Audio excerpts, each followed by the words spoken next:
I'm actually very encouraged by where we are because I think we've been using the same risk models for decades. We've Yeah. been doing the same distribution models for decades. And any type of crisis, you start getting people thinking about creative solutions and better ways to model risk, better pricing models, creative, better ways for both the insurance companies and also the buyers. I think we'll come out of this with better solutions for, and even a better way to think about insurance for the next 5 years, 10 years, decades. Hi, I'm Josh Morey from Ori-gen Insurance Group, and this is the future of insurance. Josh, really cool to sit down with you. And I was very taken by what you built, how you built it, but more importantly, why you built it.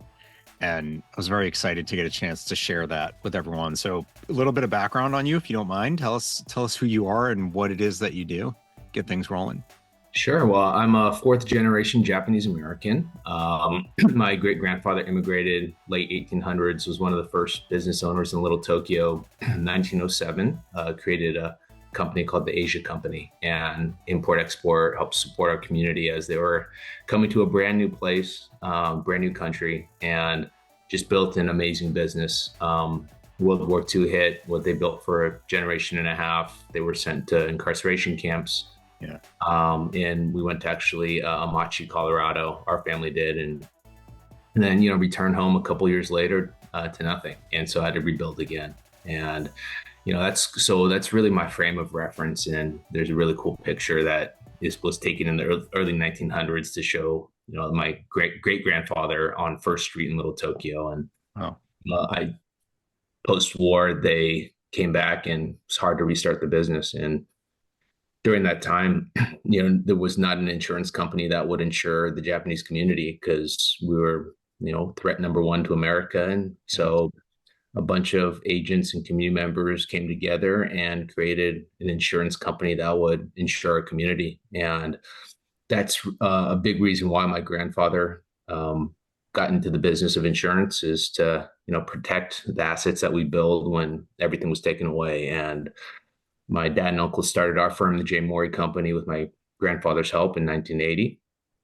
And, from there, this is our 44th year in business and yeah. my 17th year, but as owner of the business now, multi-generational insurance brokerage, I've been doing this for 4 years. So a long-winded way to say that I have deep roots in the community that I serve. Yeah. And also agency owner, and really trying to move the needle as we try to protect the stories like my family's story within our industry, as we kind of expand and think bigger than just what it means to us. Yeah. Well, I appreciate that backstory in particular because it brings up a very strong sense of legacy, which is when we talk about the agent space, a lot of like family owned agencies that are multi-generational.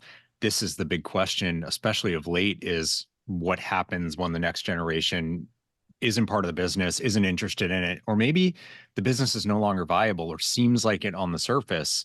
And so that legacy is standing to vanish. And you think about, well, what is insurance? And it's about protecting everything that we have.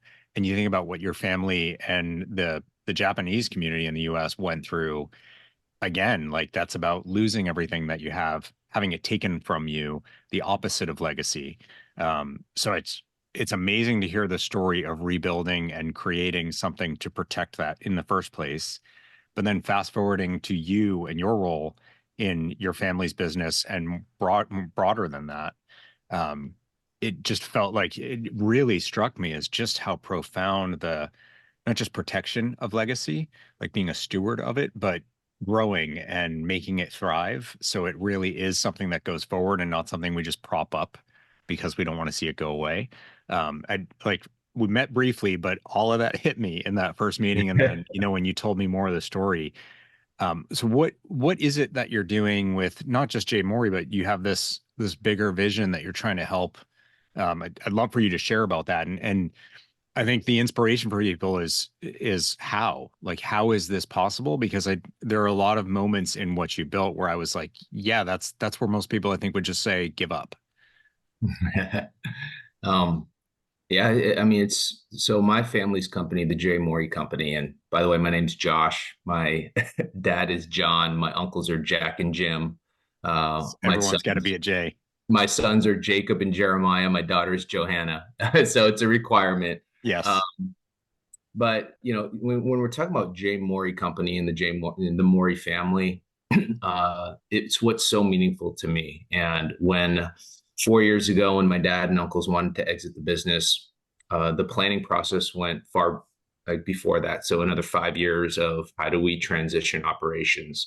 And then we started getting into, we hired a consultant to help us like go through how do you actually buy them out. And it came to the point where we were like, I don't think we can afford to buy my dad and uncles out. Yeah. And it was so we went to some large strategics to get offers and to at least put it on the table. But I think it was just this aha moment for me where if we had not been able to figure it out, like our name would come off the door, Yeah. either be that at that moment or in a year or 5 years or 10 years, we would lose kind of what we had built in our community. And for me, that hurt. Yeah. Good thing that our consultants were great and helped us figure out how we can figure out this buyout. And it was just right after that the pandemic hit, and I had some people close to me that I lost, and I was just reflecting and thinking, like, what would I be happy with at the end of this? And it had everything to nothing to do with how big we would get. It had nothing to do with how many people worked for us, but everything to do with could I continue on what my dad and uncles created, and Yeah. they carried on from my grandfather, my great grandfather, and then for me, I'm just an entrepreneur at heart. I'm like, okay, great, I'm committed to that, but there's got to be so many other stories in America within the insurance industry that are in a similar situation as us. And Yeah. we come from a minority community. We faced struggle during World War II and post World War II. And so we had this idea of we can't be all things to all people, but our stories as immigrants, our stories as minorities in this country that have faced, things that we've had to overcome. Yeah. What if we built a platform that would help support the continuation of those legacies? And we had no idea what we were going to try to do. So we spent months during the pandemic thinking it through, and at the end of it, created Ori-gen. And the whole concept of Ori-gen is remember where you come from, create a new future. And insurance is so great because we want to perpetuate insurance agents and brokers in their communities, but in those communities we touch like every like lives in those communities. We Yeah. touch businesses in those communities, and so we're actually continuing on the communities that have just these amazing stories. And so we were, when I bought the company, we were, for my dad and uncles, we were 15 employees. And not that numbers make a difference, but I think it just speaks to the impact and mission we have. We've had to think creatively, and we launched in 2021, and within 2.5 3 years we're knocking at the door of 200 employees. Wow. And so it's been a lot of sleepless nights, but the missional aspect of what we're trying to do through insurance, through legacy, is, I mean, it's what drives me. And you're bringing together other agencies that were in similar situations, right? Where there's a sort of like threat to the legacy, we can't continue this on, or the mechanism's not there. And it's got this community aspect to it that, like, it's not just about that business closing or, that name not being on the door. There's Right. an impact to this community that's been nurtured by this business in the first place. Absolutely. Yeah. And I did pick up the name Ori-gen is not spelled like the word origin. It's like GEN, like generation. Am I catching that right? I didn't ask Yep. you this before. All right. Like I'm not that clever, but I caught this one, so that's good. Yeah. Um, you've also been part of trying to foster the community for, you talk about being minorities in not just the country, but especially in this industry, in this space. You've been at the forefront of trying to help with driving more community involvement from minorities in the insurance industry and support them. And I'm curious if there's anything, you'd add about that, because to me, it feels very overlapped with your history story, trying to keep something in this industry and then support people that it is an industry worth looking at and investing in and trying to grow in. Absolutely. I mean, I believe we live in the best country in the world, and I believe this industry is the best industry created in the history of mankind. And it's amazing, right? Like the opportunities in this industry, the stability, it is an unbelievable opportunity. So when I think about what we've had to go through as Ori-gen over the past 3 years, we've had to struggle through it. We've had to learn as we go. There haven't been the resources for us to be able to just say, "Oh, here's the playbook on how to do this." Yeah. But I think the fun part about that is when you're kind of pushed to think outside the box, and when you're even going back to when the Japanese insurance company was created to insure our community, like when you're in desperate need to figure solutions, you get creative and you become, and if you have an entrepreneurial spirit, you start moving the needle in ways that are much faster than others. So I would say that, what we've been doing through Ori-gen has just been a lot of grit, but also a lot of desperation. Like our industry needs this, so we have to create it. And not that we're the only ones to do it either. Like we would love to share any information that we've learned through the process with anybody else. So if you're listening, reach out to me on LinkedIn, and also I'm more than happy to be able to share what we've learned. I would say in addition to that, being Asian American, we kind of hit this ceiling, or there's certain perceptions of what Asian Americans can do and accomplish. And,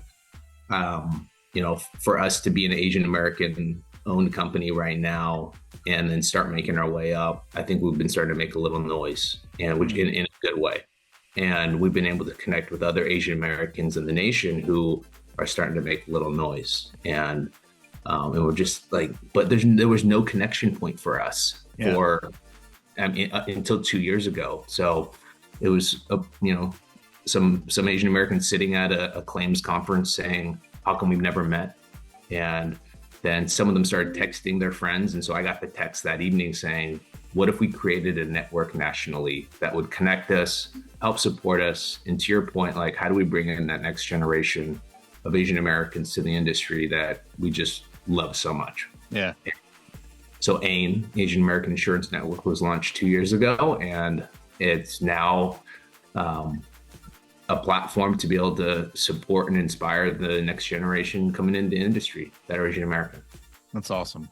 And you partner with other groups that are doing similar things in their communities, which is, I think that's the second part of that whole equation that maybe we've missed in the past, is like, yes, for you and your community, and how do we help the bigger picture of like creating more diverse, sustainable industry?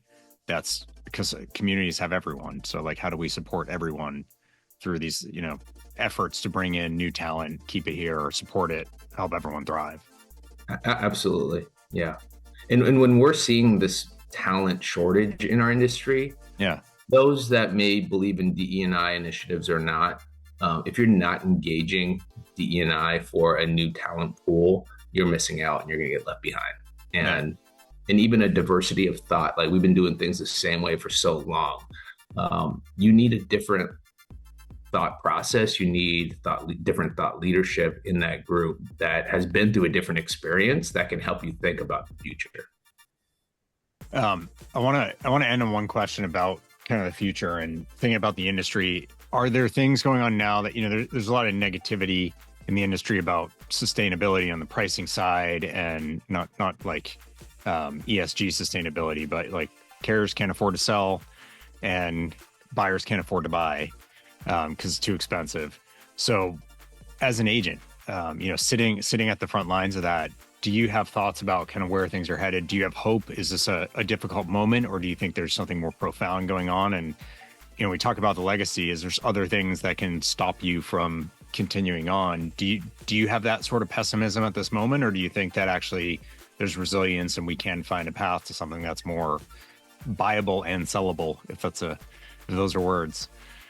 Yeah, I'm actually very encouraged by where we are, because I think we've been using the same risk models for decades. We've been doing the same distribution models for decades, and any type of crisis, which I think, there's certain aspects of our industry that are in crisis, you start getting people thinking about creative solutions and better ways to model risk, better pricing models, creative, better ways for both the insurance companies and also the buyers. And so I think we'll come out of this, although it's tough right now, we'll come out with better solutions for, and even a better way to think about insurance for, the next 5 years, 10 years, decades. Yeah.